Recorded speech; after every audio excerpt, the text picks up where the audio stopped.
आज हम चर्चा करेंगे राम मंदिर अयोध्या पर। हमारे बीच ऐसी शख्सियत हैं जिन्होंने संविधान को बड़ी गहराई से पढ़ा है, बाबा साहब को बड़ी गहराई से देखा है और पढ़ा है। और आज ऐसी शख्सियत के जन्मदिन पर मैं नेशन न्यूज परिवार आपको हार्दिक धन्यवाद, अभिनंदन, शुभकामनाएं देता है सर। हमारे बीच में है डॉक्टर अंबेडकर राष्ट्रीय एकता मंच के राष्ट्रीय अध्यक्ष भुवन नाथ पासवान जी। सर, इस समय जो अयोध्या के अंदर राम मंदिर बनाया जा रहा है, बड़ी खुशी की बात है, लेकिन सर अभी लॉकडाउन के चलते, कोरोना महामारी के चलते सभी लोगों को घरों के अंदर बिठा दिया और उनको बंद कर दिया, बाहर ना निकलें। लेकिन जहां भी बीजेपी राज्य हैं या केंद्र सरकार की बात करूं या राज्य सरकार की बात करूं, सर उनके लिए कोई लॉकडाउन नहीं है और आज राम मंदिर का निर्माण होने जा रहा है। तो सर आप इसको किस तरीके से देखना चाहते हैं? बहुत बहुत धन्यवाद। आपका प्रश्न है कि जब कोरोना महामारी का कहर पूरे देश में हो और फिर राम मंदिर का निर्माण शुरू हो जी, और भारत की पूरी जनता घरों में कैद हो और फिर राम मंदिर का निर्माण हो जी, तो जब भारत के इतिहास को दोहराया जाएगा कि एक तरफ कोरोना महामारी से लोग जूझ रहे थे और भारत के प्रधानमंत्री जी अयोध्या में आके वो मंदिर का शिलान्यास करेंगे, ये बड़ा दुर्भाग्यपूर्ण बात होगी। क्योंकि जब महामारी में लोगों को खाने, रहने, इलाज, तमाम परिस्थितियों से वो संघर्ष कर रहा हो, उस समय मंदिर का निर्माण कितना औचित्यपूर्ण होगा, ये इसका इतिहास गवाह होगा। हम समझते हैं कि पहले इस देश की जनता, इस देश की जनमानस, इस देश की व्यवस्था को सुदृढ़ करना चाहिए। फिर जब भारत सभी धर्मों का देश है तो फिर ऐसी परिस्थिति क्या आ पड़ी है कि ऐसी महामारी में भी देश की जनता को इग्नोर करते हुए ना देखा जाए और जनता परेशान हो और मंदिर का निर्माण कराया जाए। देश की जनता के लिए बहुत ही दुर्भाग्यपूर्ण है और मैं समझता हूँ कि धार्मिक समाज इससे बढ़ सकता है। देश की जो सरकार है, जो प्रदेश की सरकार है, उन सरकारों की जिम्मेदारी है कि जनता के हित में, जनता के लिए और जनता के विकास के लिए कार्य करना चाहिए। ये विषय उन धर्मों के लोगों का है जिस धर्मों के लोग विभिन्न धर्मों से जुड़े हुए हैं। उनका कार्य देश का प्रधानमंत्री और प्रदेश के मुख्यमंत्री को करने का बहुत औचित्य नहीं है। हम समझते हैं कि किसने देश की जनता जो विभिन्न धर्मों से जुड़ी हुई है, धर्म की बात तो मैं बाद में करूं, पहले तो इंसानियत की बात करें, मानवता की बात करें और उनके विकास की बात करें और देश के विकास की बात करें। क्योंकि एक तरफा अगर कोई काम हो रहा है, जैसा कि सुप्रीम कोर्ट ने भी ये निर्णय आस्था के रूप में दिया है, तो जरूरी नहीं है कि भारत में रहने वाले सभी लोग राम मंदिर से जुड़े हुए हों। दूसरे के भी आस्था पर कुठाराघात हो सकता है। बड़ा औचित्यपूर्ण बात नहीं है कि देश के प्रधानमंत्री और सबसे बात यहाँ आके जाती है कि देश के प्रधानमंत्री और अन्य लोग तो आ रहे हैं, देश के राष्ट्रपति को आमंत्रित भी नहीं किया गया। पासवान जी मैं आपको रोकूंगा। जिस तरीके से अयोध्या के अंदर राम मंदिर का उद्घाटन होने जा रहा है, शुभारंभ होने जा रहा है, क्या जो माननीय प्रधानमंत्री हैं वो एक धर्म के हैं, एक जाति के हैं, क्या उन्हें पूरे मुल्क की जनता की आस्था को मानते हुए क्या उन्हें उद्घाटन करना चाहिए? बिल्कुल नहीं होना चाहिए, हम इससे सहमत नहीं है। हम चाहते हैं कि जब आप सभी धर्मों का सम्मान करते हैं, सभी जातियों का सम्मान करते हैं, सभी लोगों का सम्मान करते हैं, तो सभी को आमंत्रित करना चाहिए और उनको जैसा कि सुप्रीम कोर्ट ने कहा है उसमें सभी की आस्था का कहीं टकराव न हो और सभी को आमंत्रित करके सभी को सहमति देकर उसका उद्घाटन करना चाहिए। माननीय प्रधानमंत्री लगता है कि दबे कुचले पिछड़े आदिवासी समाज का कहीं भागीदारी नहीं लगती है और न किसी को मुझे लगता है आमंत्रित भी किया गया है। अब पासवान जी, जिस तरीके से जो अयोध्या की एक बॉडी बनाई गई है, निर्माण के लिए बॉडी बनाई गई है, निर्णय लेने के लिए बॉडी बनाई गई है, सर उसके अंदर एक ही जाति को सबसे ज्यादा महत्व दिया गया है, ओबीसी का एक लिया गया है और एससी एसटी को कहीं जगह ही नहीं मिली है, जबकि एससी एसटी के जो लोग हैं भगवान राम में बहुत बड़ी आस्था दिखाते हैं, लेकिन आज उनको कहीं भी कोई जिम्मेदारी नहीं दी गई है। ये बात बिल्कुल ठीक है, आपकी जानकारी बिल्कुल ठीक है कि ओबीसी से मात्र एक को लिया गया है, बाकी एक ही जाति के लोगों को लिया गया है और शेड्यूल कास्ट, शेड्यूल ट्राइब और जो बैकवर्ड के लोग हैं, जो बड़े आस्थावान भी हैं, अपने को मानते राम के भक्त भी बने हैं, लेकिन उनको दरकिनार किया गया है। दुर्भाग्यपूर्ण बात ये नहीं है कि जो दबे कुचले पिछड़े लोग हैं उनको भागीदारी नहीं दी गई है। दुर्भाग्यपूर्ण बात ये भी है कि देश का राष्ट्रपति जो सर्वोच्च पद पे बैठा है उसको भी अयोध्या आने की अनुमति नहीं है, उसको भी आमंत्रित नहीं किया गया है। तो पासवान जी जी बोले सर। तो क्या ऐसा संभव हो सकता है कि अनुसूचित जाति जनजाति के लोगों को वहां बुलाया जाएगा? मुझे तो बिल्कुल नहीं लगता है कि बुलाया जाएगा। सर वहां उन लोगों को बुलाया जाएगा जैसे पहले से आप देखते आ रहे हैं, अगर कोई अनुसूचित जाति की महिला या कोई व्यक्ति मंदिर में जाता है तो उसे खदेड़ा जाता है या पाठ पूजा करता है और कोई देख लेता है तो उसको कहा जाता है कि तू पाठ पूजा क्यों कर रहा है, क्योंकि सर अभी भी गुलामों की कोई कमी नहीं है। गुलाम वहां सबसे पिछली पंक्ति में बैठे नजर आएंगे आपको। जी, ये अभी भी मुक्त नहीं हुए हैं गुलामी से और उस आस्था से जुड़े हुए हैं, इसीलिए सभी को जो डॉक्टर अम्बेडकर राष्ट्रीय एकता मंच है वो दबे पिछड़े और अनुसूचित जाति जनजाति के लोगों से जा जाके उसको जो अंधकार में फंसे हुए हैं उसको प्रकाश की ओर ले आने का प्रयास कर रहा है। गांव गली मोहल्ले में जा रहा है और उसको ये समझाया जा रहा है कि तुम्हारा कल्याण मंदिर में नहीं है, स्कूलों में है, जहाँ से आपको शिक्षा प्राप्त हो। शिक्षा प्राप्त करके आप बड़ी बड़ी कुर्सियों पर जा सकते हैं, लेकिन मंदिर के दरवाजे पे जाके आपको सम्मान भी नहीं मिलेगा और अंदर घुस भी नहीं पाएंगे। इसलिए आपको विद्यालय का रास्ता चुनना होगा, न कि मंदिर और मस्जिद का रास्ता। सर देखने में आया है कि जो अपना बोध गया के अंदर जो बौद्ध विहार है वहां अधिकतर जो हिंदू लोबी के लोग हैं, जो हिंदू मानसिकता के लोग हैं, वो उसके अंदर मेंबर हैं। तो क्या अयोध्या की बॉडी के अंदर जो निर्माण बॉडी बन रही है, जो निर्णायक बॉडी बन रही है, तो क्या सर इसमें दलित समुदाय के लोगों का प्रतिनिधित्व जरूरी नहीं है?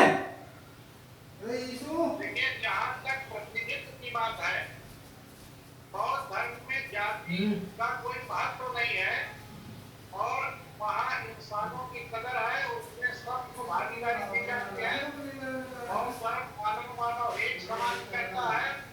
जहाँ तक प्रतिनिधित्व की बात है, देश में निवास करने वाले सारे इंसानों की बात है, उनकी बेहतरी की बात है, वहाँ अयोध्या के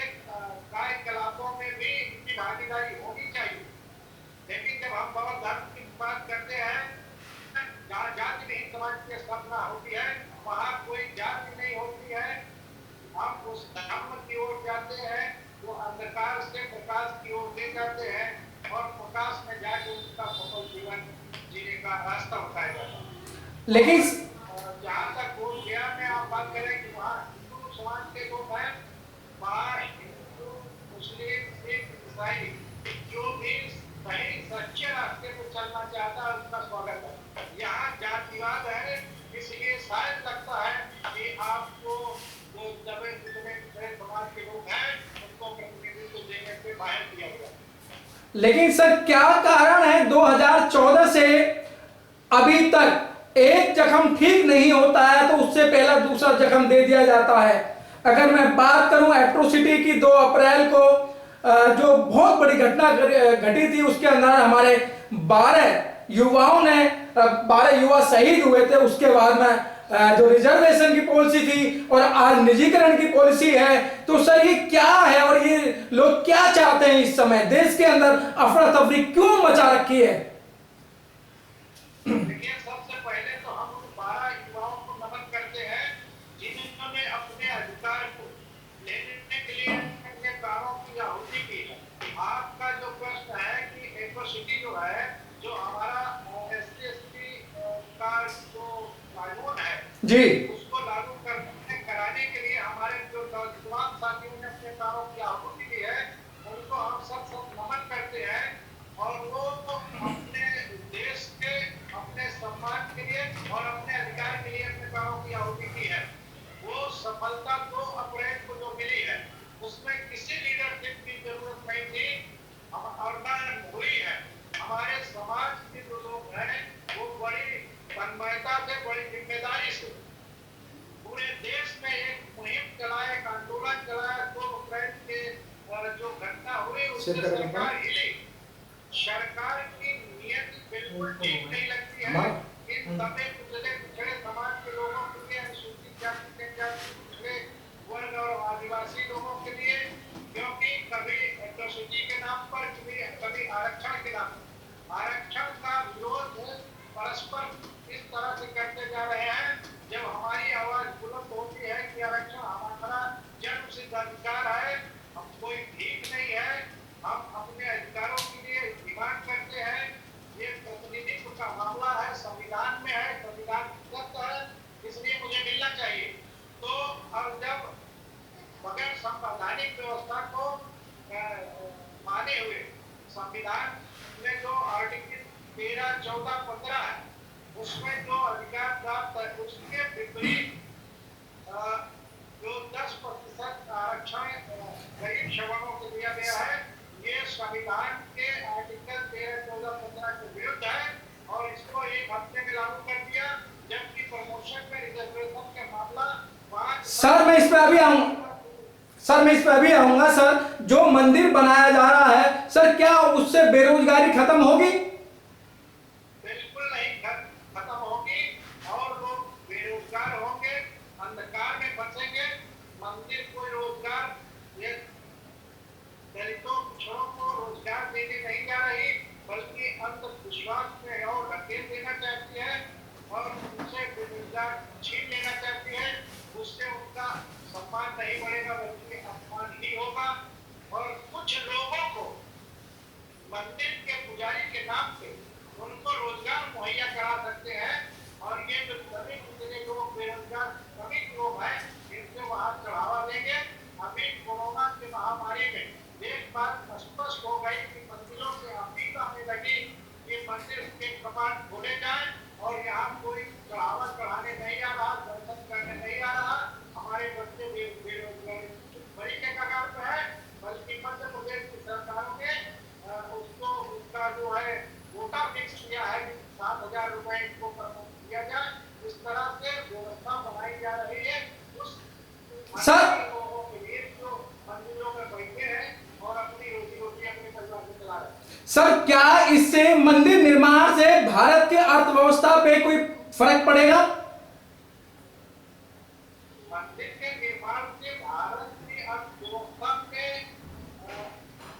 विशेष फर्क नहीं पड़ने वाला, क्योंकि फैक्ट्री नहीं बनने जा रही जी, फैक्ट्री हो, उत्पादन हो, उसमें रोजगार मिले, रोजगार मुहैया कराया जाए, नौजवानों को रोजगार मिले, नौजवान अपनी परिवार अपनी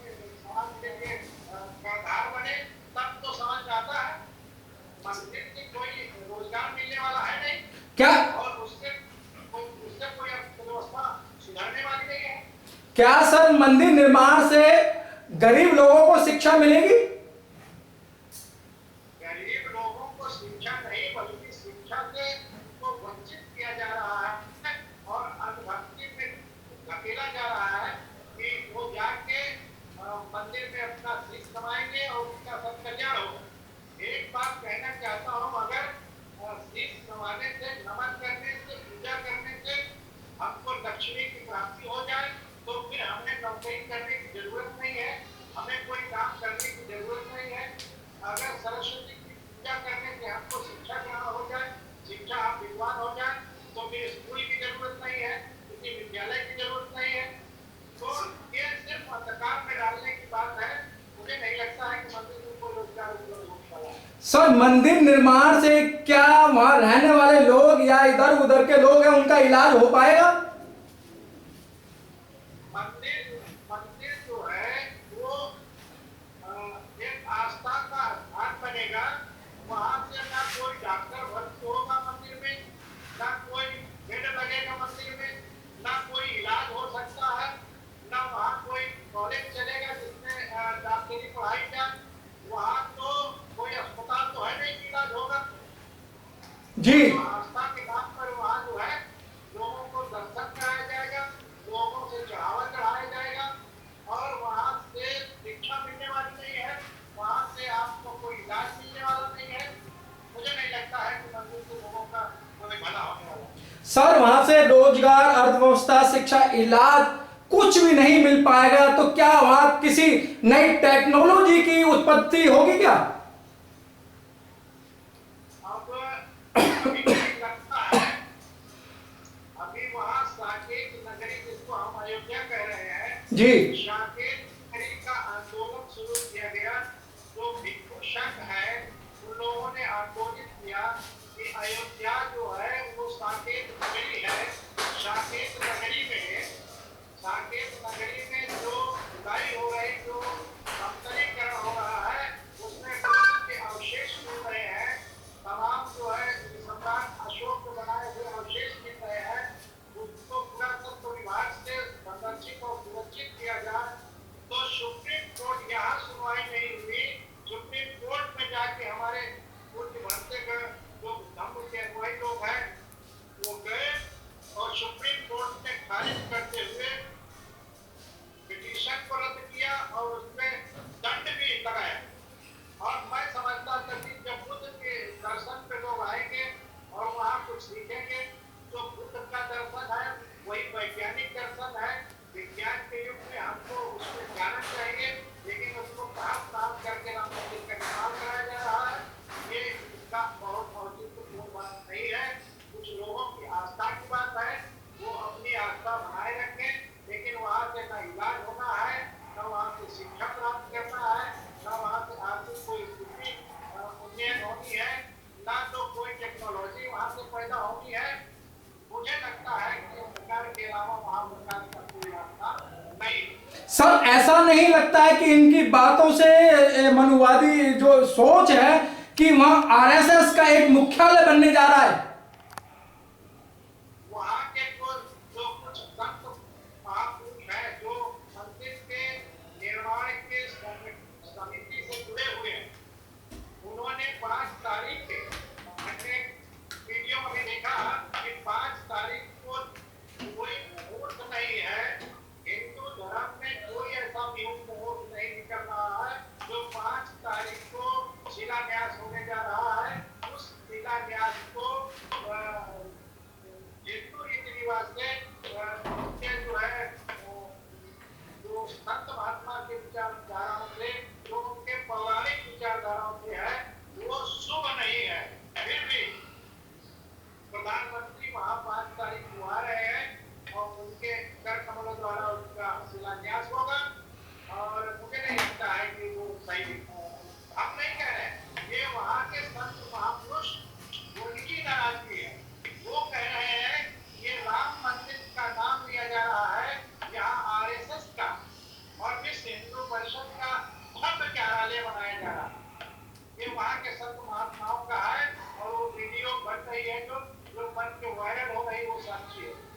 सर, जिस तरीके से अभी आपने बताया कि वहां का मुहूर्त नहीं निकल रहा है और मुहूर्त जो है वो गलत है, तो सर अब जिन्होंने मुहूर्त नहीं निकाला है, क्या सर अभी जो कोरोना की जो महामारी है तो उस समय इन्होंने इस तरीके की विचारधारा को आगे क्यों नहीं फैलाया कि भाई अब इस देश के अंदर कोरोना महामारी आ रही है और लॉकडाउन लगेगा, तो उस समय जो जोशी थे या उस समय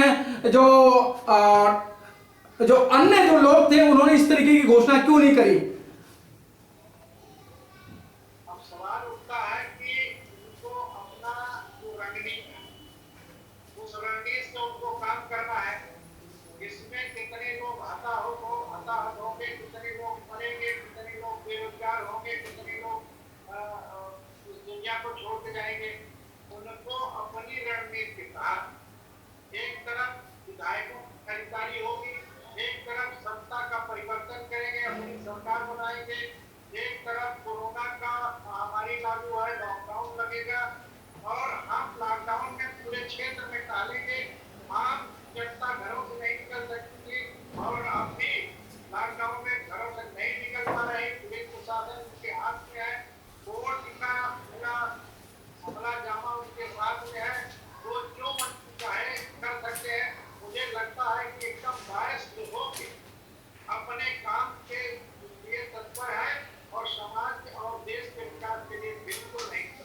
सर, कोरोना की जब से महामारी फैली और जनता कर्फ्यू लगा, जनता कर्फ्यू के बाद में लॉकडाउन हुआ, सर पूरे भारत की आवाम ने अपने घर की तरफ प्रस्थान किया। ना तो उन पर साइकिल थी, ना रिक्शा था, ना बस थी और ना किसी भी तरीके से ट्रेन थी। वो पैदल ही मार्च करके अपने स्थान पर पहुंचे और जो लोग विदेशों के अंदर थे उनको जहाजों से, हेलीकॉप्टर से मंगाया गया। तो सर, क्या जो आवाम, जो गरीब जनता को अपने पराये की सोचने का मौका मिलेगा? बड़ा दुर्भाग्यपूर्ण बात है कि इस देश की जनता को इसी देश में प्रवासी बताया जा रहा है। जी, जो इस देश की जनता है, इसी देश में रहती है, चाहे वो गुजरात में रहती हो, चाहे वो महाराष्ट्र में रहती हो, चाहे वो तेलंगाना हो, कर्नाटक, केरल, तमिलनाडु में हो, चाहे पश्चिम बंगाल में हो, चाहे आपका जो है मध्य प्रदेश में हो, गुजरात में हो, ऐसे लोगों को अपने घरों से उस प्रदेश में जाके अगर काम करते हैं और वहां से जब अपने घर के लिए साधन नहीं मिलता है, हजारों किलोमीटर वो पैदल चल के अपने घर पहुंचने की चेष्टा करते हैं। ऐसी परिस्थिति में सरकार ने उन तमाम दबे कुचले गरीब किसान, मजदूर, श्रमिकों के लिए कोई व्यवस्था नहीं करती है। और हमने लॉकडाउन में भी बात कही थी कि कोटा में जिन परिवार के बच्चों में लाख, 2 लाख, 3 लाख जमा करके पढ़ने के लिए गए थे, उसके लिए उत्तर प्रदेश सरकार ने 300 बस भेज के बच्चों को बुलाया। वही जो मजदूर है, जो वहाँ मजदूर थे, उनके आने के लिए कोई बस सरकार और केंद्र सरकार की नहीं मिल रही। तो ये तो साजिश का एक पार्ट है कि उन्होंने अपने लोगों को नजदीकी समझा। चाहे वो ट्रेन से लाने की बात कह रहे थे, स्पेशल ट्रेन चला की बात कर रहे थे, हमने ये भी बात रखी थी कि अगर रेलवे ये सुविधा मिल रही हो मजदूरों को, तो उसके किराए के जो भार है वो रेल डिपार्टमेंट करे या उत्तर प्रदेश सरकार की सरकार करे। हमने आवाज उठाने की बात करी और लोगों ने कहा कि जितना विपक्ष नहीं बोल पा रहा है, उतना डॉक्टर अम्बेडकर राष्ट्रीय एकता मंच बोलने का काम कर रहा है।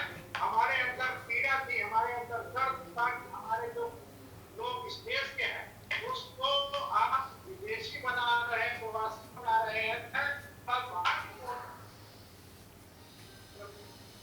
करते हैं और उसके दोहरा चरित्र लागू करते हैं। एक को आप सारी सुविधा मुहैया करके देश से हवाई जहाज से बुलाते हैं और एक दिल्ली से लखनऊ, दिल्ली से गोरखपुर, दिल्ली से बंसी, दिल्ली से दिल्ली से इलाहाबाद जाने वाले आदमी को यात्रा के लिए मजबूर करते। तो मुझे नहीं लगता है कि ये सभी के लिए जैसे आदरणीय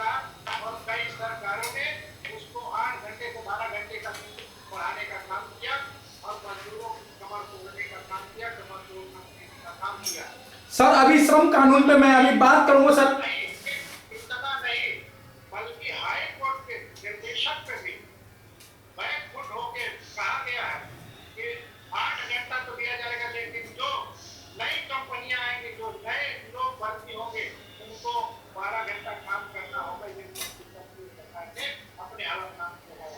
तो स्पष्ट हो जाता है कि ये जो गरीब है, मजदूर है, इनकी कमर तोड़ देना चाहते हैं और उनसे कोई आस्था नहीं रखते हैं। व्यक्ति से आस्था नहीं, मानव से आस्था नहीं, इंसान से आस्था नहीं, मंदिर से आस्था रखना चाहते हैं। सर अभी जो कोरोना के आड़ में, कोरोना के चलते जो लोग मरे हैं, जो रास्ते में लोग मरे हैं, जो महिला प्रेग्नेंट थी, उनके बच्चे हुए हैं और उस समय उन्होंने दम तोड़ दिया है, तो सर इसकी जिम्मेदारी कौन लेगा? अब इसकी जिम्मेदारी तो सीधे सीधे उन सरकारों की होनी चाहिए जिनके क्षेत्र में, जिनके प्रदेश में उन तमाम गरीबों को, जो प्रेग्नेंट महिलाएं पैदा कर रही थी, बच्चे पैदा हुए और उनकी डेथ हो गई, वो आदमी जो पैदल चलते चलते 4 दिन भूखे रहे और भूख के कारण में मर गए और उनकी जिम्मेदारी अपने घरों तक नहीं पहुंच पाए, उनके दाह संस्कार में नहीं हो पाए, जो सामाजिक संरचना है उसके मुताबिक उनका काम नहीं हो पाया। ऐसी परिस्थिति में सरकार जिम्मेदार होगी और सरकार को ये जिम्मेदारी देना भी चाहिए। सर भुवन पासवान जी, आपको दुनिया और आपको गरीब लोग देख रहे हैं, तो सर आपको क्या आश्वासन देना चाहते हैं, क्या संदेश देना चाहते हैं? कोरोना की महामारी में जब लोग पैदल चला करते थे और चल के दिल्ली और गुजरात और महाराष्ट्र और तमाम प्रांतों से आ रहे, जो लोग लखनऊ की सरजमी से गुजर रहे थे, जो इलाहाबाद की सरजमी से गुजर रहे थे, जो बनारस की सरजमी, मिर्जापुर की सरजमी से, जो बलिया की सरजमी से, जो सिमरिया गोरखपुर की सरजमी से जा रहे थे, हमारे संगठन के लोगों ने उनको भोजन कराने की जिम्मेदारी दी, उनको पानी पिलाने की जिम्मेदारी दी, रास्ते में उनके सुख जानने की जिम्मेदारी दी। और यही नहीं, जो मजदूर गरीब गांव गरीब मोहल्ले में बसे हुए हैं, उनको राशन मुहैया कराने की कोशिश की और दिया भी। डॉक्टर अम्बेडकर राष्ट्रीय एकता मंच ने अपने दायित्वों का निर्वाह किया है और मुझे लगता है कि डॉक्टर अम्बेडकर राष्ट्रीय एकता मंच ही नहीं, ऐसे तमाम संगठनों ने जिम्मेदारी दी, जो जिम्मेदारी सरकार को देनी चाहिए थी और सरकार जिम्मेदारी ले रही है। पूरे देश में 5 किलो जो है गेहूं और 5 किलो चावल, 1 किलो चना, क्या इससे गुजर बसर हो सकता है क्या? सर 20 लाख करोड़ रुपए की भी घोषणा की है सर। 20 लाख करोड़ की सर, 20 लाख करोड़ की जो घोषणा किया है, वो मुझे लगता है कि ये सब हवाई झूठा है, जमीन पर कुछ नहीं है और किसी भी गरीब मजदूर या कमजोर वर्ग को ये मिलने नहीं जा रहा है। जिसके पास हैसियत है, जो बिजनेस कर रहा है, जो बिजनेस करेगा, जो फैक्ट्री खोलेगा, उसके लिए